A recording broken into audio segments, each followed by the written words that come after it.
Como as entidades trabalham para quebrar o orgulho de uma pessoa? Bom, se você quer saber a resposta dessa pergunta, fica comigo até o final do vídeo que nós vamos falar sobre isso. Seja muito bem-vindo ao meu canal. Eu sou o Pai Rodrigo e vamos falar sobre como que as entidades atuam na quebra do orgulho de uma pessoa. Quero começar falando, pessoal, que para a gente identificar que num relacionamento é apenas uma quebra de orgulho, a gente tem que ter a certeza que há o sentimento. E isso a gente vê na consulta. Então, a gente vendo que há sentimentos e que é uma questão de orgulho, a pessoa gosta, mas ela não volta, ela tá ali insistente no término, tá teimosa, tá tentando seguir um novo caminho, mesmo gostando, é justamente nesses casos que a gente recorre a algum tipo de trabalho. Seja vira pensamento, seja um trabalho de amarração, algo que tenha um poder de influência sobre a pessoa, justamente a quebra do orgulho. O que eu vejo muito acontecer é que o primeiro sintoma da pessoa lá magiada, ela sente, é a questão dos sonhos mesmo.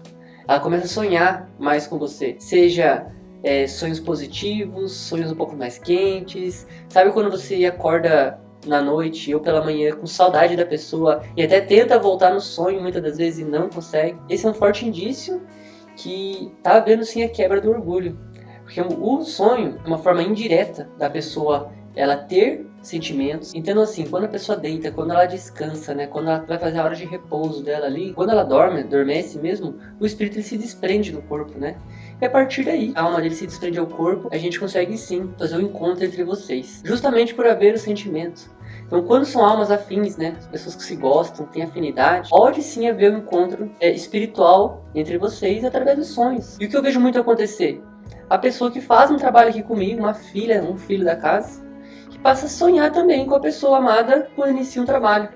Isso é muito comum, principalmente as pessoas ansiosas. Então acabam sentindo um pouco os efeitos da pessoa magiada. Então muitas das vezes há um encontro espiritual entre vocês através dos sonhos. Esse é um indício muito forte da quebra do orgulho, a questão dos sonhos. A partir daí, a pessoa começa a sonhar, a pessoa começa de repente a dar um sinal, começa a melhorar, a gente já entende que está no caminho certo, entende que as entidades estão trabalhando, que há realmente uma melhora e um progresso. Então a quebra do orgulho, muitas das vezes ela começa pelo sonho, mas não significa que ela também aconteça de outras formas.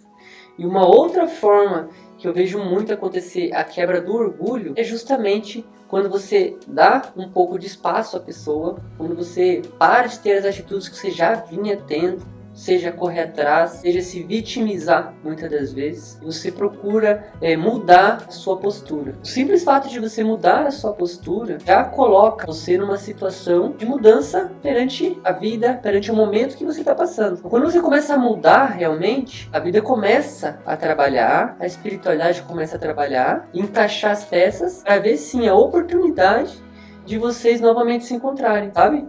Então é uma coisa conquistada. Quando você muda a sua postura, a pessoa está sonhando com você, ela começa até mesmo algumas vezes a ter medo de te perder.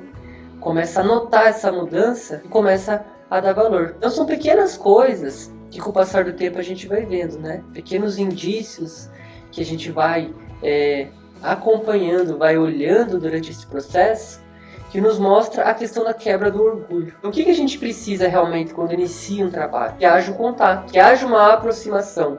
Porque é justamente nessa aproximação que a gente vai conseguir medir como que o trabalho está agindo, como que as coisas estão acontecendo. E a partir daí, tomar as melhores atitudes para reverter definitivamente o quadro. Para casos assim que a gente vê que há realmente a necessidade de uma quebra de orgulho, primeira coisa, ter fé, confiar nas entidades, iniciar um trabalho correto. E segundo, seguir corretamente o que é passado. Seja se afastar um pouco, seja dar espaço, seja realmente você não tomar nenhuma atitude por si só. Simplesmente confiar e esperar no processo, apenas nas entidades que estão à frente do trabalho, para que haja a quebra do orgulho.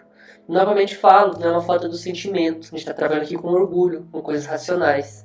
Então é normal o ser humano viver entre razões e emoções. Então, quando a gente inicia um trabalho, uma pessoa assim que é orgulhosa, a gente está apelando para a razão dela. E é justamente nesses casos que eu estou falando para vocês, que eu vejo muito acontecer a questão dos sonhos, também a mudança de postura de vocês, como fator chave realmente para ter resultados melhores. Então, eu espero ter ajudado você. Chegou o final do vídeo com essas dicas simples, mas que para quem está aí passando por um momento difícil é de grande ajuda. Então eu espero também ter respondido essa pergunta que eu recebi aqui nos comentários de vocês, meus seguidores. Você aí, uma dúvida, tem uma pergunta que não achou resposta ou até mesmo queira sugerir para eu gravar, deixa aqui nos comentários que eu respondo a todo mundo. Com certeza terei a resposta o mais breve possível. Esse foi o nosso vídeo de hoje. Eu aguardo você no próximo e até lá!